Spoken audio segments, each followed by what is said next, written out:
Hi you guys, my name is Chanelle Renee and welcome to my YouTube channel.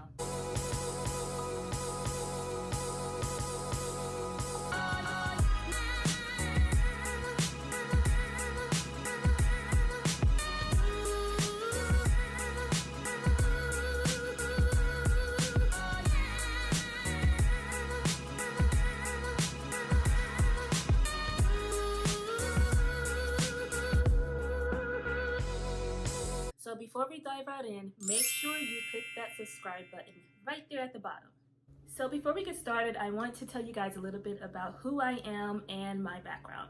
I am a professional model. I've been a model now for a very long time. I've done a lot of amazing campaigns. I am signed as a commercial model right now. I've worked with a lot of great brands. I've been on set for a lot of amazing things. And I also am a model mentor. So what that means is that I coach models and I also give models advice. I started what's called the Chanelle Renee Project years ago, where I did a lot of runway shows. I also produce a lot of fashion mixers and networking events. I have a blog, which is an advice column called Ask Chanelle on my blog.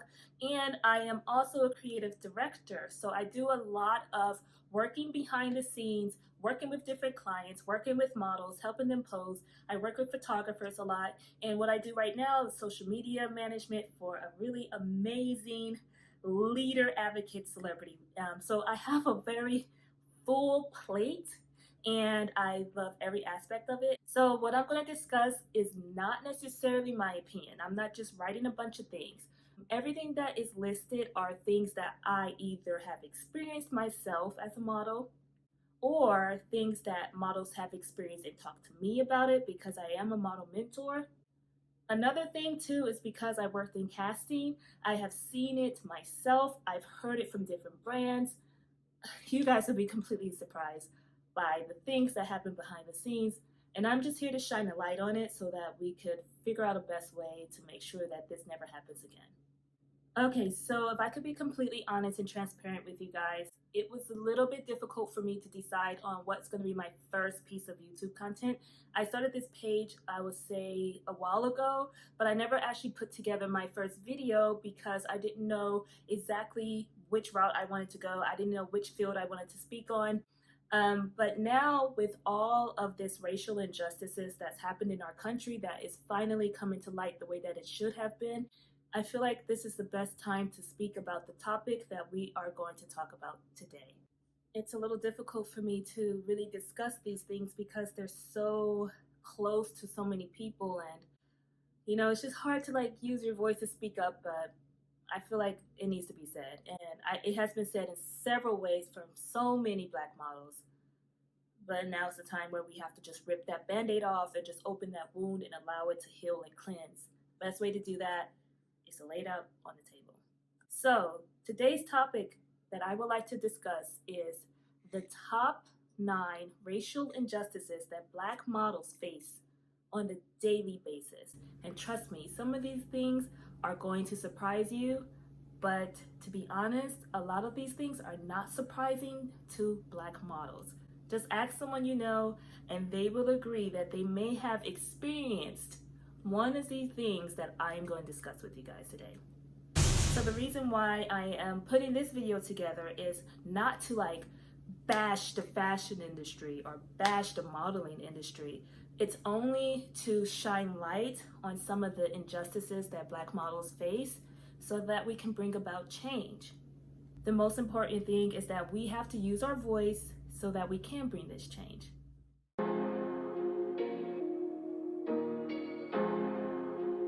So the first one we're going to discuss right now is when an agency will book or have only one Black model with the same similar features. Let's say that model is dark skin with very, very 4C hair and very African type of facial features.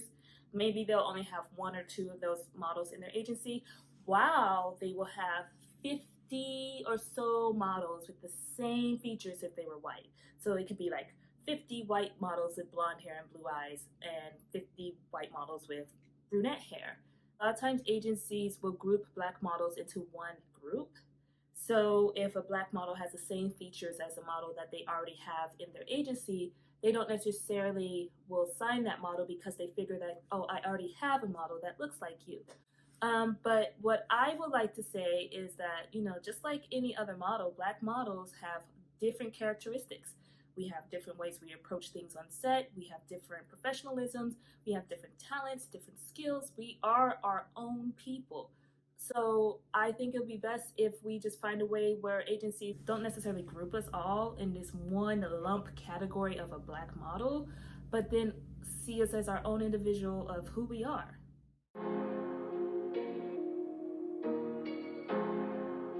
So another example is when brands decide to only work with models that either have a super deep African skin tone and textures, or if they are of mixed race. So they have curly hair, light skin. Well, the problem with that is there is a wide range of dark, deep, or black skin tones. But what happened to the range of beauty that we all possess within our skin tones? Black skin tones come in a range of beautiful different shades.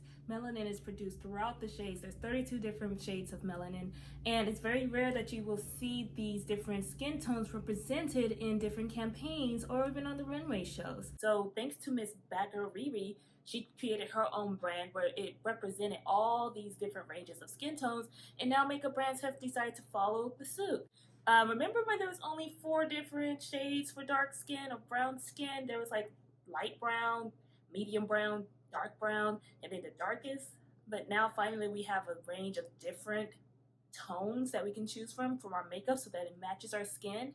So why isn't it that different campaigns represent that as well? Represent the different ranges of skin tones.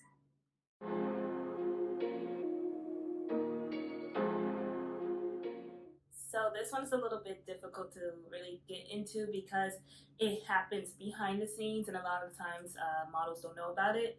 And the reason why I'm bringing this up is because I have worked in casting before, and I've cast models for fashion shows very, very often. And this has actually been brought to my attention because it has been said to me by either a casting production sometimes or even the designers. So that is when brands or designers decide to exclude Black models from the audition before they even have a chance to audition. It's very rare that a brand, a casting production, or even a designer will dismiss a model directly to her face. So usually this is done behind the scenes, and a lot of times models don't even know about it. Let's say, for instance, a casting production will talk to me or any casting producer and will say, make sure not to book too many Black models, or they will say to me, oh, I don't necessarily want only but one Black model in this production. Although I do hear that, I always make sure to give as much opportunity as possible to my sisters because we deserve it just like anyone else deserve it. But it has been instances where they will just be like, okay, we only want one Black model, and then they'll have like 60 white models in the production. It's sad, but that absolutely happens. The problem is, it's a sad and ugly truth, but Black models are often undervalued in the fashion and modeling industry.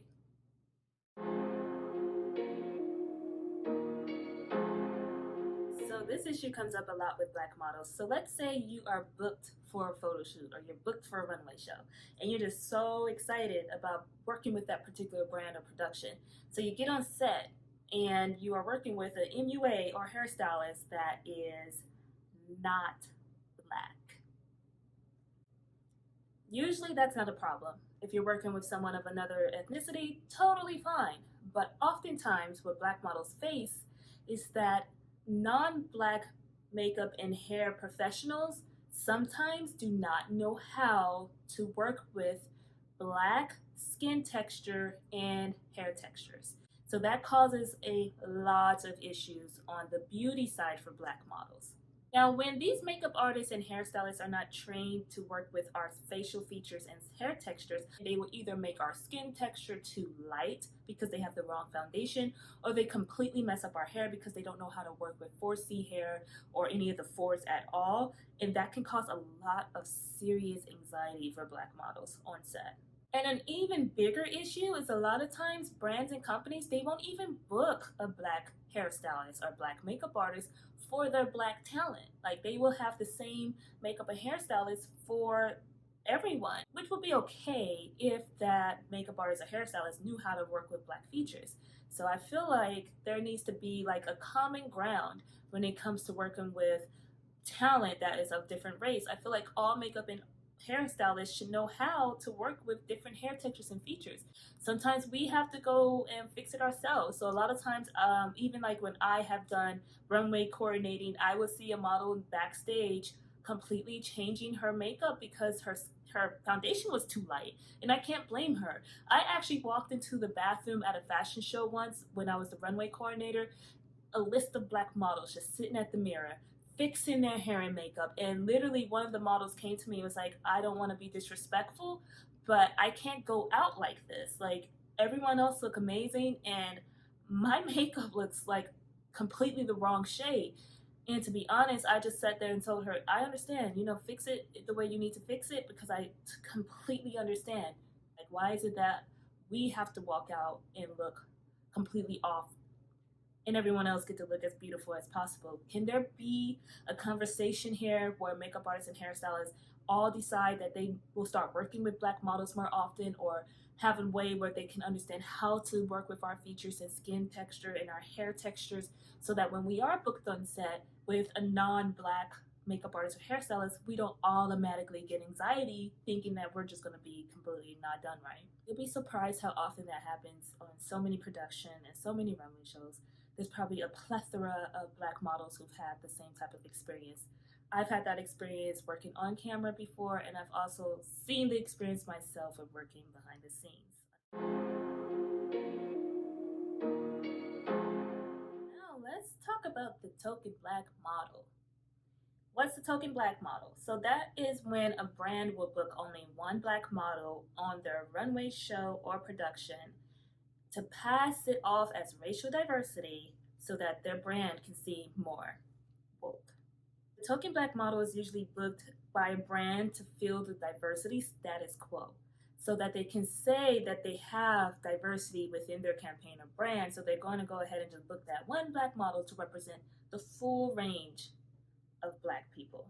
So the problem with this is that history has shown that there is a huge disproportionate when it comes to how many black models are booked on set for a campaign in regards to non-black models, which is also very bad because the black buying power, as we may or may not know, research suggests that black buying power is significantly high in the fashion industry.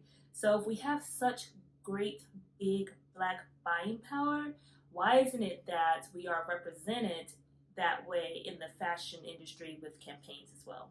So research has shown that blacks are more likely to shop at high-end stores like Bloomingdale's, Neiman Marcus, and Saks Fifth Avenue. And more than half of African Americans prefer shopping in-store than shopping online.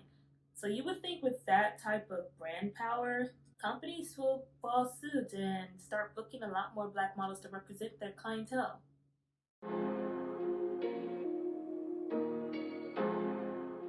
Black people are the original trend setters.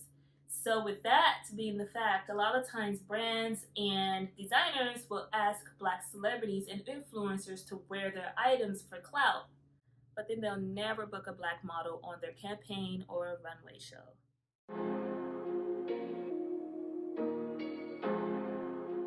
I know a lot of times Naomi Campbell will bring this up where there's a huge diversity discrepancy with black models on the runway, and she's such a huge advocate for that.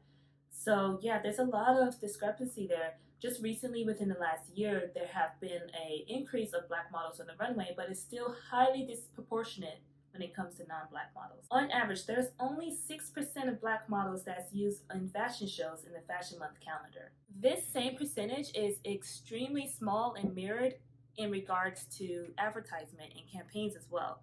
So what can we do to make sure black models are represented a lot more in fashion shows? Overall, the question that I have here is, what can be done to change the narrative?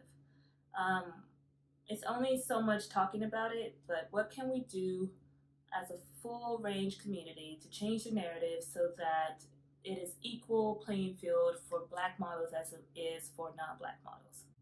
What can be done? So the reason why I want to put this particular topic together is because I feel like a lot of times models are afraid to speak up. We don't want to get blackmailed. We don't want to be, blacklisted. We don't want to feel like we don't have a voice and we can't actually speak up. So when one of these things happen, we just tend to stay silent. And that's what I want to change, is the silence.